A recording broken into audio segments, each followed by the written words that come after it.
மகத்தான துவக்கம்.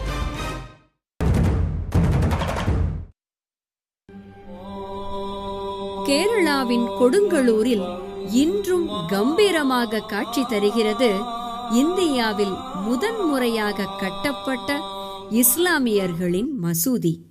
தென்னிந்திய துறைமுகங்களையும் தெற்காசிய துறைமுகங்களையும் இணைக்கும் முக்கியத்துவம் வாய்ந்தது கேரளத்தின் மலபார் கடற்கரை. அரேபியாவிலிருந்து வருகை தந்த வணிகர்கள் கேரளாவில் புதிய மத சிந்தனைகளை விதைத்தனர். இஸ்லாம் என்று அழைக்கப்பட்ட அந்த மதம் கடற்கரை மனிதர்களை மட்டுமல்லாது இந்த நாட்டின் இந்து மன்னர் சேரமான் பெருமாளையே மனம் மாற்றி மதம் மாற்றியது. சிற்சில அதிசயங்களை நேரடியாக உணர்ந்த மன்னர் சேரமான் பெருமாள் மெக்காவிற்கு சென்று இஸ்லாத்தை தழுவினார்.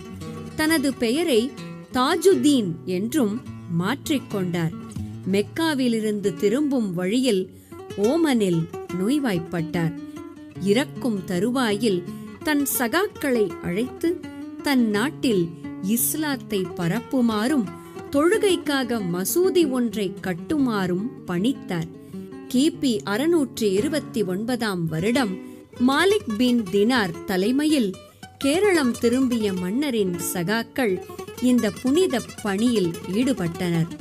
இன்றும் கேரளாவில் நிலை பெற்று நிற்கும் இந்த மசூதியில் அணையா விளக்கு ஒன்று 1000 வருடங்களாக எரிந்து கொண்டிருப்பதாகவும் அதில் எண்ணெய் ஊற்ற அனைத்து மதத்தினரும் வருகை தருவதாகவும் கூறப்படுகிறது.